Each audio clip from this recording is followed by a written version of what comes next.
Ek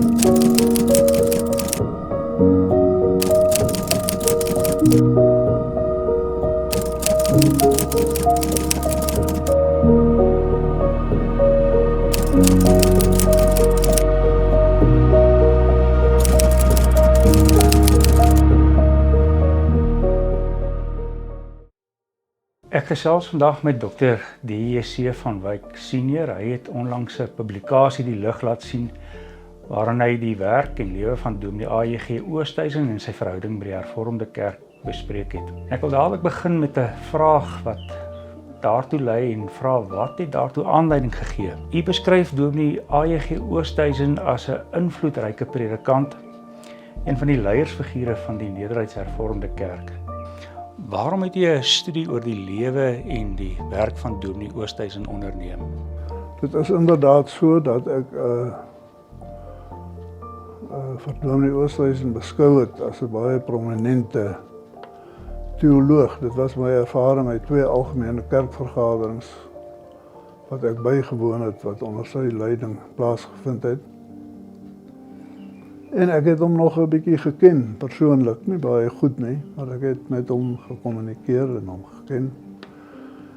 En dan het ek dink ek kan sê, ek het omtrent alles wat daar oor hom geskryf is in die kerk het ek gelees met verloop van tyd. Daarom het ek hom beskou as 'n baie prominente teoloog.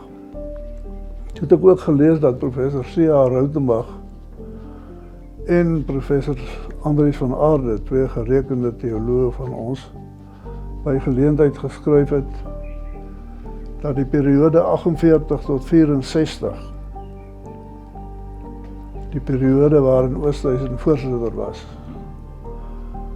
deurslaggewende dryfvere verskaf vir die verdere verloop van die geskiedenis en dat dit 'n baie belangrike tydperk is. En daarom het ek gedink dit is belangrik dat dit een of ander tyd bietjie nagevors word. En toe lees ek op 'n stadium dat professor Bart Oberholzer skryf dat Oosthuizen, dat hy bekommerd is dat onder Oosthuizen se leiding die Hervormde Kerk in 'n ander teologiese hoek gaan staan het, naamlik die van 'n burgerlike godsdiens. En dit het my in 'n mate verras, ontstel, maar ook geprikkel om te vas te stel, is dit werklik so, want dit het gebots met die siening wat ek oor hom gehad het. En daarom het ek met die studie begin. Dominee Oosthuizen het in verskillende gemeentes gedien. Hy het onder andere in Germiston aan die Oosrand, Heidelberg en Noordelike Pretoria sy bedieningstyd uitgevoer. Ons praat in die kerk van 'n reggeaarde evangeliedienaar. Aan die hand van hierdie werk, waarom kan ons Dominee Oosthuizen as 'n reggeaarde evangeliedienaar beskou en waaruit blyk dit dat hy die kerk met oortuiging gedien het? Christo, ja, dit is 'n baie eenvoudige saak, dit is eintlik nie diepliggend nie. Hy het hier kom inskryf by Tikkies om onderwys te studeer en hy het hier in Sonopkoshuis kom bly, die huidige Sonop, hier in Brooklyn nog. En daar het hy sy 2 neefs, Teens en Johannes Dreyer, as buurman in 'n bierkamer gevind. Hulle het van dieselfde bierplaas afgekom daar in Wes-Transvaal in Leeupoort omgewing. En daar was ook die figuur van C.A. Rautenbach, die latere rektor van UP en predikant van die kerk. En sowel Rautenbach as die veral Dominee Johannes Dreyer het geskryf dat hulle het vir Dominee Oosthuizen, wat ook 'n neef van die Dreyers was. Hulle was 3 neefs gewees.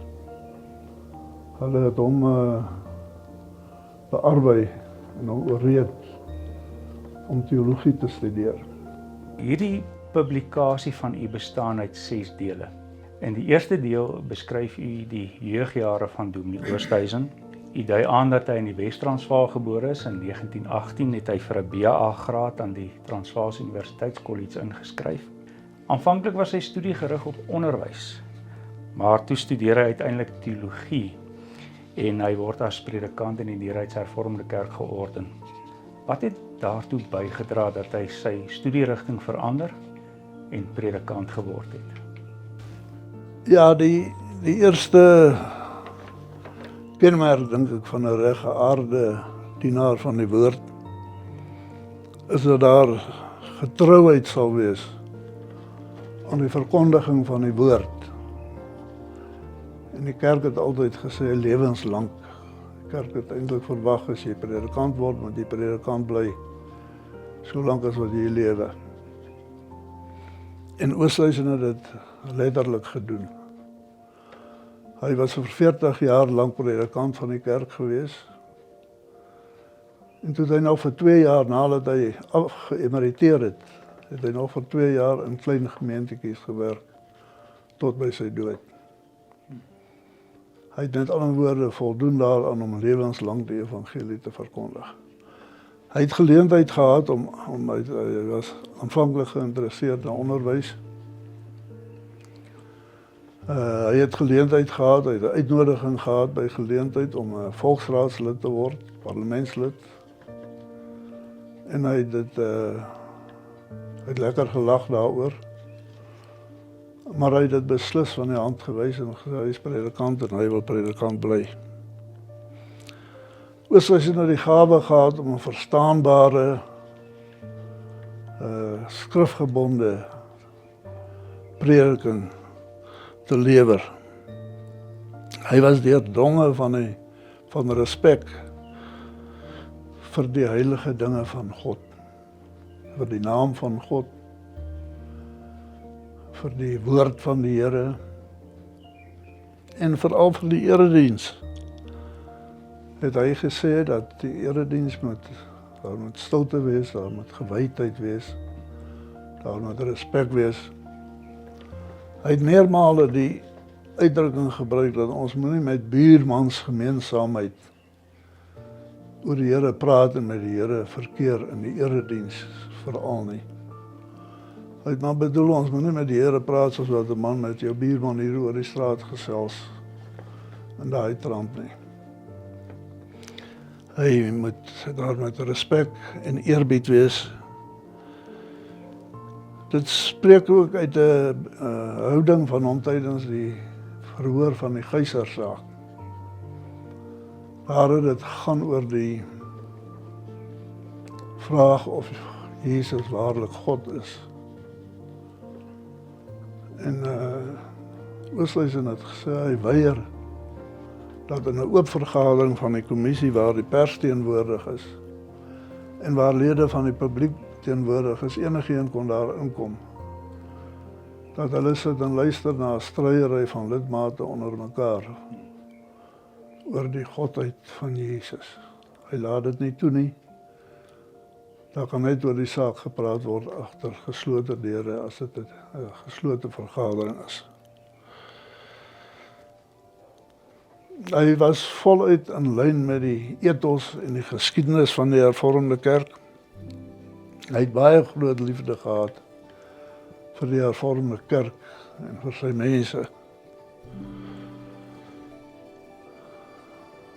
Daar was volop getuienis in al die gemeentes waar hy gewerk het. Agterna in die Hervormer as hy verhuis het, dat hy 'n baie eerlike en harde werker gewees het. En hy het 'n Christelike lewenswyse gehandhaaf. Christo, ons weet die kerk het die 2 vereistes.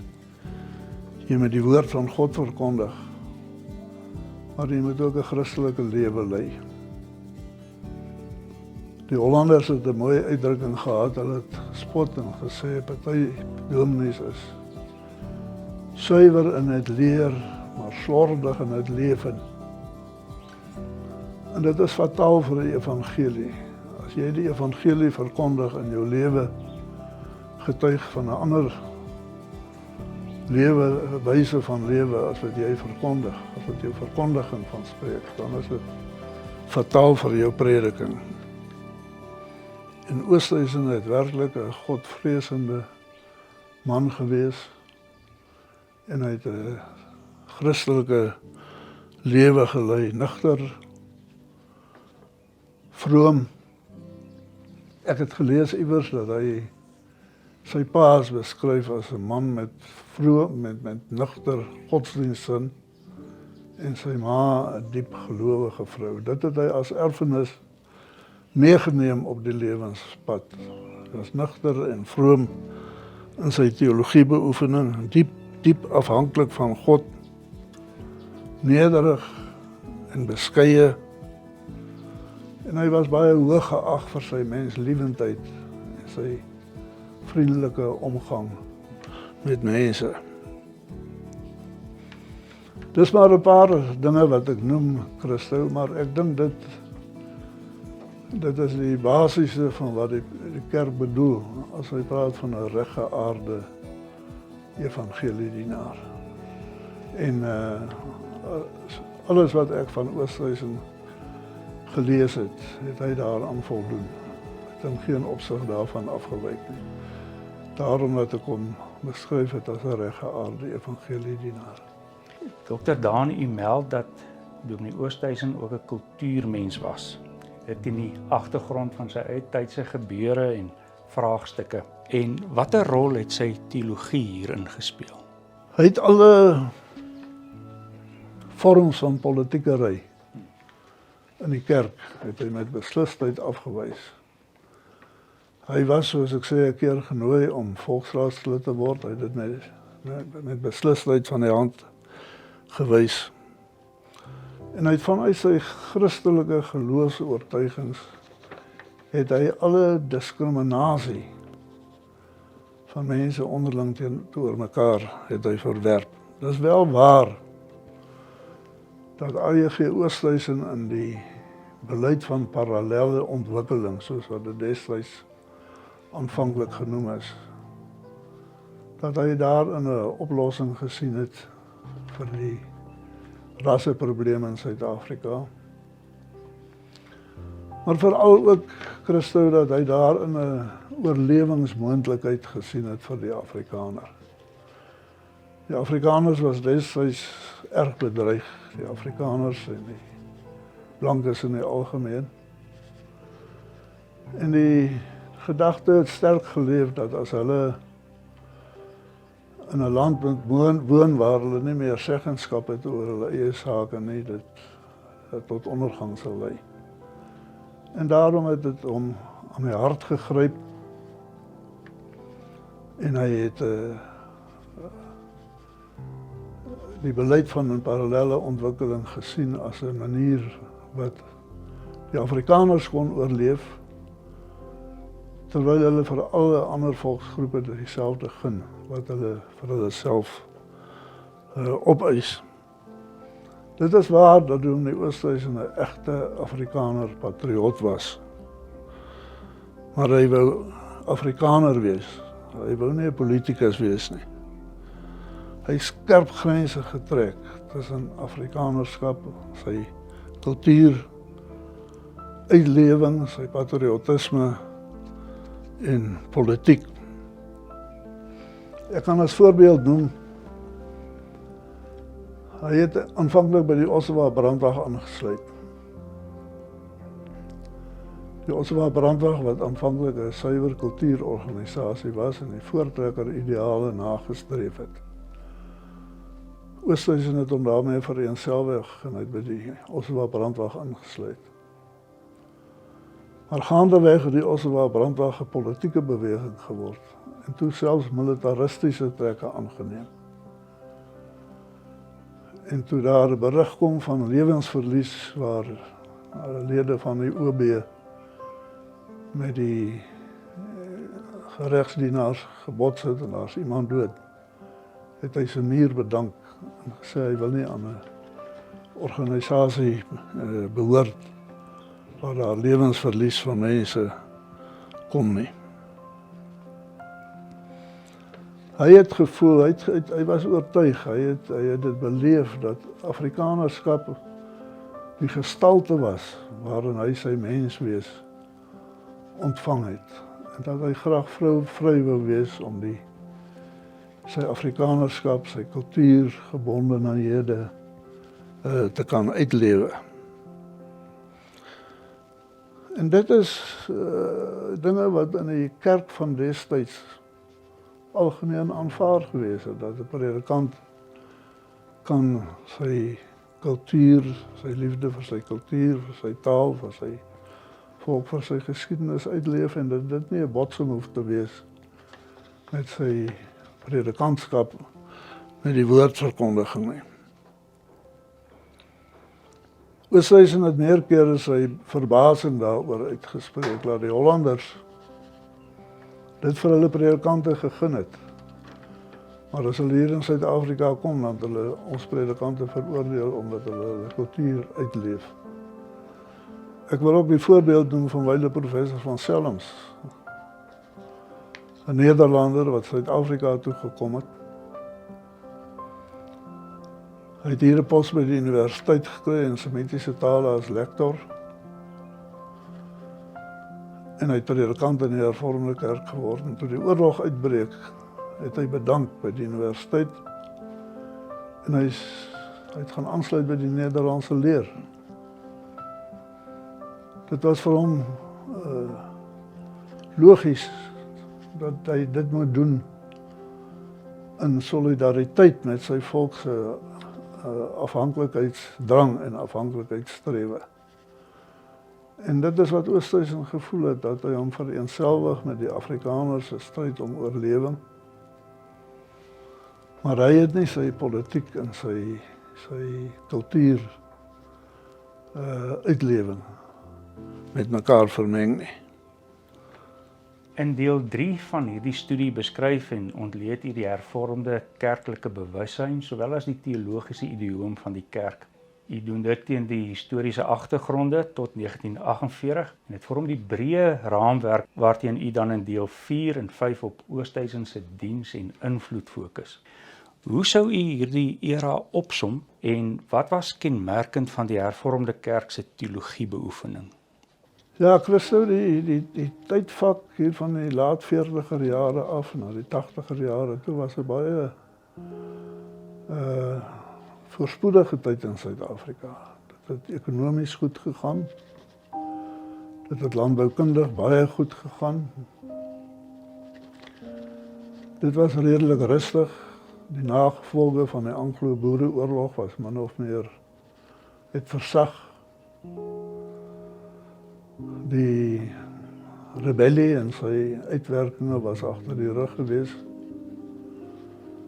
Die Eerste en Tweede Wêreldoorlog was agter die rug. Gebeure wat onder die Afrikaners baie beroeringe gebring het, aansluiting by die kwessie van deelname aan die Tweede Wêreldoorlog byvoorbeeld. Die depressie van die 30er jare, die groot droogte. Die gevolge van al die goed was min of meer agter die rug en daar was redelike rus en orde en vrede.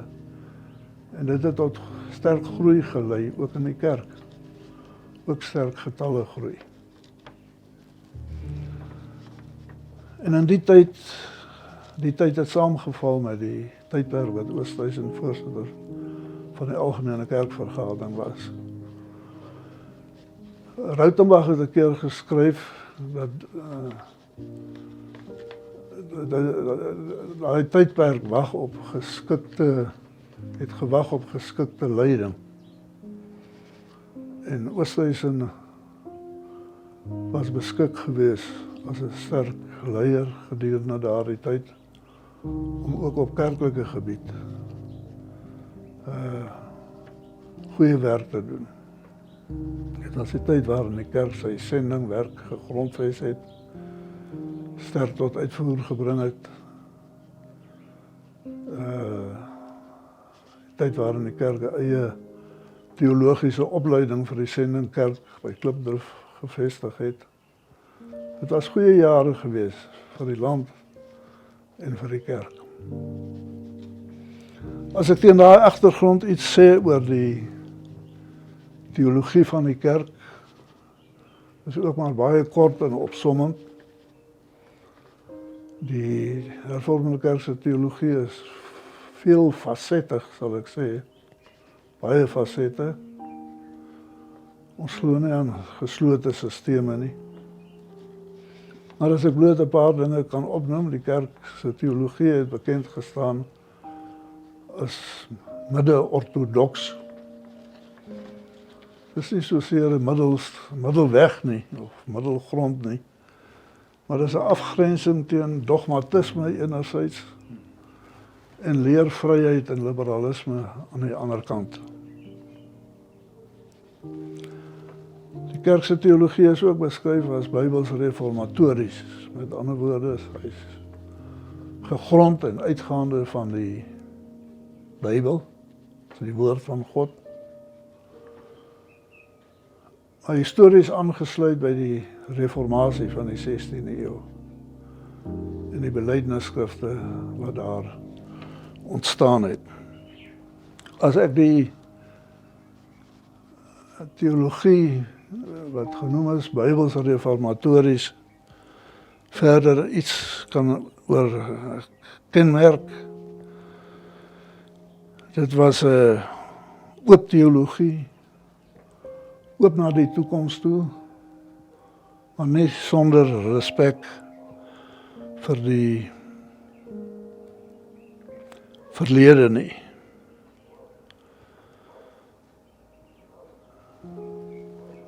Dit is ook 'n teologie wat baie sterk, ek het dit al vermeld, maar ek wil iets meer sê daaroor, klem gelê het op die gewydheid en die erns van die erediens.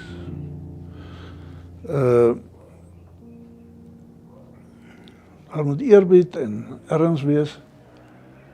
Die predikant moet eerbied en vroomheid uitstraal. As die predikant op die preekstoel verskyn, moet dit duidelik wees dat hy of sy kom uit die verborgenheid, die binnekamer van die worsteling en gebed met God.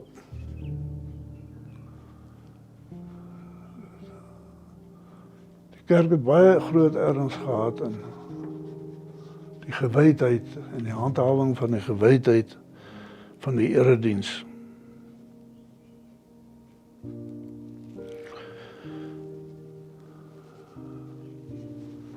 Daar is 'n neiging deesdae van die eredienste so 'n soort van 'n gesellige byeenkoms te maak. En vermaak te verskaf vir die lidmate. Dit is nie eie aan die kerk se ethos en sy gebruik nie. Ek dink daar moet baie sterk daarteen gewaak word. Dis min of meer 'n paar sake wat ek sou wou noem oor die kerk se eie teologie. Die eie aardigheid, laat ek dit so noem, van die kerk se teologie. En in alles wat ek oor Rautenbach ervaar het self, van hom gelees het, het ek ervaar dat hy in ooreenstemming is met hierdie teologie. Nergens daarvan enige ernstige afwyking gehad het nie. In deel 6 bespreek u die hervormde kerk en die ekumene. Van die onderskeidende oomblikke in die kerk se geskiedenis was die Wêreldraad van Kerke se beraad by Kottoslo. Dit het geduur van 7 tot 14 Desember 1960 in Johannesburg. Aanvanklik was Dominee A.J.G. Oosthuizen baie positief, maar later is hy ontnigter. Waarom die ontnigtering en wat was die gevolge daarvan? Ja, Christo, hy was inderdaad baie positief. Hy het in 1948 sterk gepleit by die Algemene Kerkvergadering om aan te sluit by die Wêreldraad van Kerke. Hy het in 1954 het hy die Evanston beraad, die tweede vergadering gaan bywoon van die Wêreldraad. Hy het teruggekom en hy het gesê daar is baie kritiek teen Suid-Afrika. Maar dit lyk vir hom steeds sinvol dat die kerk by die Wêreldraad van Kerke bly. Hy het dit gesien as 'n uitstekende gespreksgeleentheid vir 'n teoloog, vir kerke om saam te kom, saam te besin oor vraagstukke, saam uit die Bybel teologie te beoefen.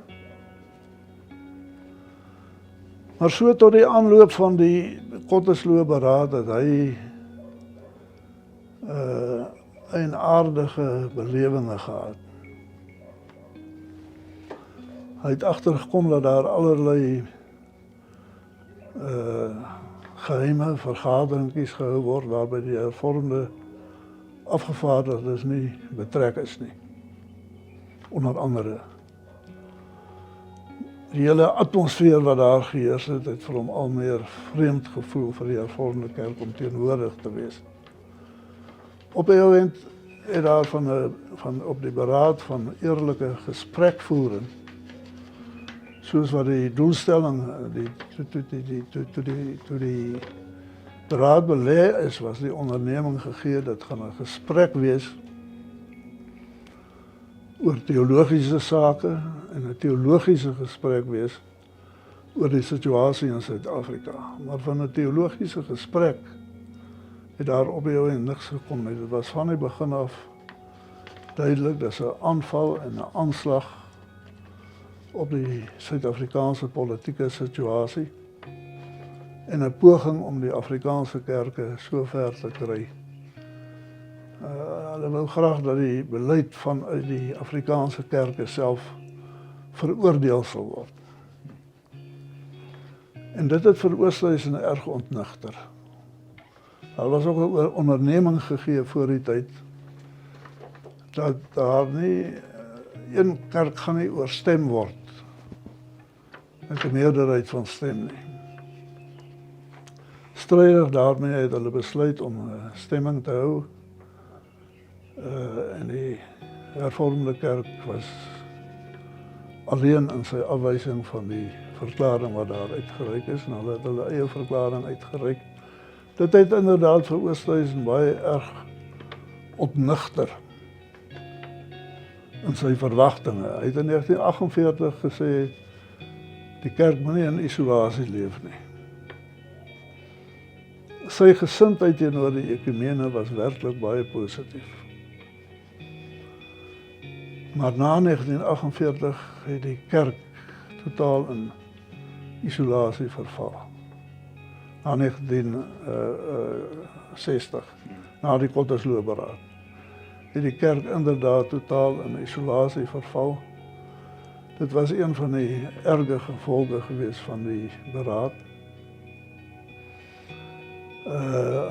In 1982 is die kerk ook sy seggenskap van die Wêreldbond van Hervormde Kerke ontsê. En dit het beteken dat daar vir die jare wat verbygegaan het, nooit daarna interkerklike bevrugting was nie. Die kerk het totaal geïsoleer geleef. En dit is ongesond. Dit is nie goed vir enige kerk om so teologies in 'n afsondering te leef nie. Dit het tot daar was ander gevolge van Kottersloo. Die hele hantering rondom die Geysersaak was maar gesien as gevolge van bitterheid wat daar by die Kottersloo beraad ontstaan het. Die beraad het tot bietjie verharding gelei. Iets van 'n uitdryfmentaliteit, mense wat nie wil saamstem nie. En ek dink daar kan ook gesê word dat AEG Oosthuizen foute gemaak het. Natuurlik, hy is 'n mens gewees en hy het foute gemaak. En een fout is dat hy na Kottersloo so ontnigter was dat dit by hom bietjie tot verharding gelei het. En hy het nie meer vermoë gehad of lus gewees om te luister na kritiese opmerkinge oor die kerk of die kerklike sake, vorm van bietjie verharding en Daarna het gevolg die mini-afskeiding in 1967, waar die kerk werklik baie sterk teologiese kragte verloor het, wat baie jammer was. En die Gottesloopberaad het ook gelei tot die stigting van die Wêreldraad van die Suid-Afrikaanse Raad van Kerke. In deel 7, u bevindinge, bied u insigte oor Dominee Oosthuizen se teologie. Nie net sy publikasies nie, maar ook sy prediking, sy opening van die algemene kerkvergaderings. Dui iets aan van sy kerklike en sy teologiese rigting. U vra of Oosthuizen bygedra het tot 'n vorm van 'n burgerlike of 'n volksteologie, maar u wys dit ook beslissend af. Wat was die kenmerke van Oosthuizen se teologie en waarom het dit tot u gevolgtrekking bygedra? Ja, Christo, ek kan eintlik min byvoeg by wat ek net ook gesê het, toe ek gepraat het oor die reggeaarde evangeliedienaar. Ek het gesê hy was dit. En sy teologie het ooreengestem met die teologie van die kerk tot op daardie stadium. Ons weet dat daar later, na die 80er jare toe, en daarna allerlei ontwikkelinge in die kerkse teologie gekom het, in allerlei ander rigtings. Maar in sy termyn was hy volledig in ooreenstemming met die kenmerke wat ek net genoem het, naamlik onder andere woordverkondiging wat voorop staan, woordverkondiging wat die hartslag van die kerk is, Christusverkondiging wat die middelpunt is van die kerkse verkondiging, en die Oosthuizen, ek wil net sê, hy het baie erns gemaak met studie. Hy het aanhoudend vir die predikante gesê, hulle moet studeer, hulle moet aanhou studeer. Hulle moet hulle nie besig hou met ander sake en met kleiner taakies en met politiek nie. Hulle moet studeer dat hulle toegerus is om werklik die woord te verkondig. Hy het uitdruklik verklaar telkens dat die kerk geen politieke keuses maak. Hy het aangehou om diskriminasie te verwerp en gesê dat hy sien nie in die beleid wat gevolg word diskriminasie nie, en ook daarin kan 'n mens hom kritiseer. Hy het die ideaal, die teorie van die beleid van afsonderlike ontwikkeling gesien. Maar ek dink nie hy het hom ooit ingedink, rekenskap gegee van die uitwerking van die beleid op die grondvlak in mense se lewens en hulle bestaan nie. Daarom dat hy verwyd is en dat hy verwyd word dat sy patriotisme hom in sy teologie gelei het. Maar ek kon nie gronde vind daarvoor nie. Christo, hy het foute gemaak, dit wil ek toegee. Maar hy het altyd skerp skeiding gemaak tussen sy kultuurbelewinge, uitlewinge daarvan en sy werk en sy dienswerk as predikant. Ek wil graag sê as daar in die kerk, as daar in die hervormde kerk destyds of later 'n vorm van burgerlike godsdienst, burgerlike teologie ontwikkel het, dan was dit nie afkomstig van A.J.G. Oosthuizen nie. Daar kon ander bronne gewees het, dit kon by lidmate geleef het, maar hy het nie die kerk daarin voorgegaan of beïnvloed nie. Ek het geen gronde daarvoor gevind nie. En dan, so ten slotte, u betoog dat daar 'n ewewigtige waardering van die kerk se geskiedenis moet wees. U stel dat die keuse is tussen dankbaarheid en skaamte. Aan die hand waarvan kan die hervormde kerk haar verlede waardeer en haar toekoms tegemoet gaan? Die kerk moet voortgaan om volle aandag en oorgawe te gee aan die verkondiging van die woord. Dis waarmee die kerk uit die verlede gekom het en dis waarmee die kerk die toekoms moet ingaan. Verkondiging, prinsipieel en aktueel toegepas. Dit is die lewensaar van die kerk en die kerk moet nooit daarvan afwyk nie. Die verkondiging van die genade van God, die vryspraak uit sonde en dood deur die geloof in die Here Jesus Christus. Die kerk moet waak daarteen om opgeslurp te word of beïnvloed te word deur allerlei gulsige ideologiese magte. Ek wil nou nie oor die ideologiese magte nou uitwy nie. Ons weet alles, almal wat dit is, alles in die tyd waarin ons leef. Maar die kerk moet hom by sy taak van woordverkondiging bepaal. Dit is so dat die kerk ook barmhartigheidsdiens verrig en die pastorale werk doen. Maar ons het dit nooit gesien as evangelie nie. Dis uitvloeisel van die evangelie. Maar dis nie die evangelie nie. Die kerk moet voortgaan om die onderskeid te maak, want dit is baie belangrik.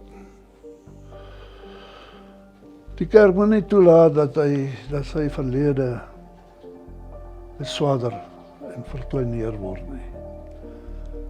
Daar is soms uitlatinge, mense wat die verlede verag en verkleinerend oor die kerkse verlede en oor die kerkse geskiedenis praat. Christus, dit is waar. Daar in die verlede lê baie pynhope van menslike sonde, kerklike dwalinge. Dit is waar. Maar daar in die verlede lê ook die triomfe van God se genade en God se magtige verlossingsdade. Daarom moet die kerk nooit die verlede minag of geringskat nie. Al is dit ook net dat die verlede vir die kerk tot 'n waarskuwing is in die hede. Maar Christus, die kerk leef nie net in die verlede nie, die kerk leef die toekoms in. Die kerk leef die toekoms tegemoet, die kerk leef die toekoms van Jesus Christus tegemoet. Die kerk verwag die weerkoms van Christus.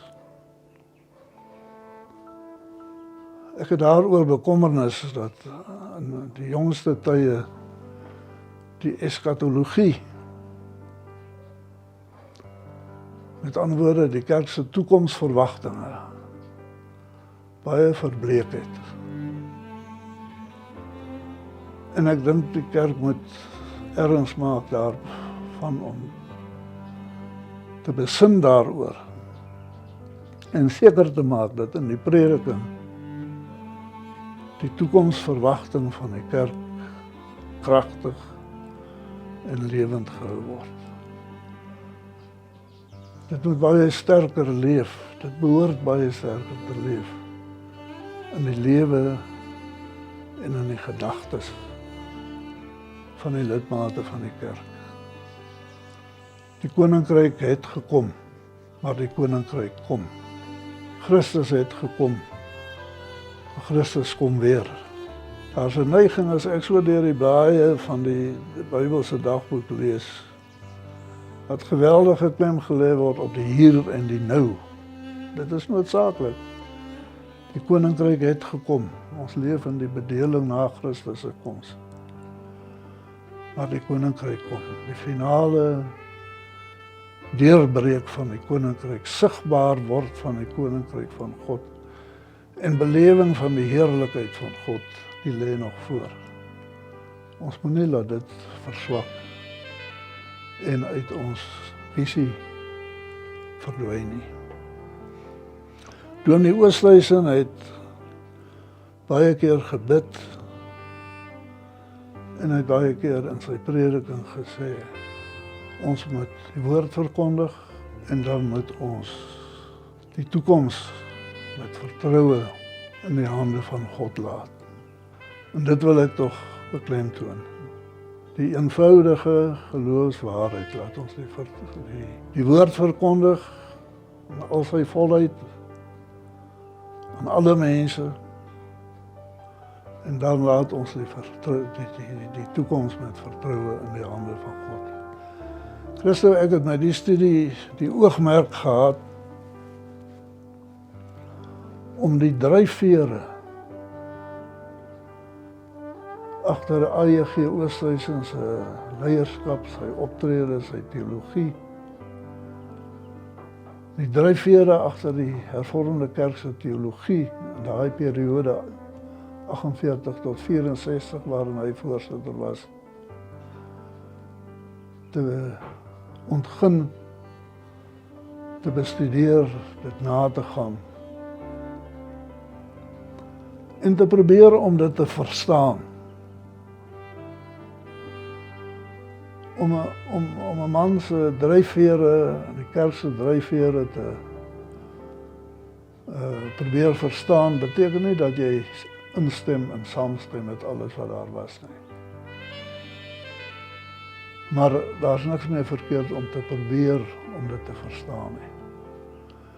En dis in elk geval 'n meer Christelike weg om dit te doen, as om net figure uit die verlede te oordeel of dalk te veroordeel. En as die meer Christelike weg dat ons mekaar vashou en nie mekaar uitdryf uit die kerk nie. En dan ten laaste, Christo, afskeiding en kerkskeuring was nooit deel van die ethos, van die hervormde ethos vanuit Nederland nie. As daar foute is in die kerk, bly ons in die kerk en ons stry in die kerk en ons maak reg wat in die kerk verkeerd is, maar ons verlaat nie die kerk nie. In die verband is die ou woord van Hoedemaker uit die begin van die vorige eeu belangrik. As ons saam siek geword het, moet ons ook weer saam gesond word. Baie dankie vir die studie wat oom gedoen het.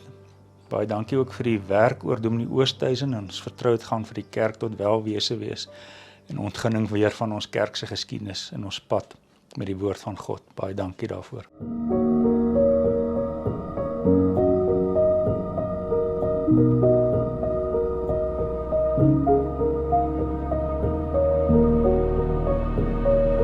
Thank you.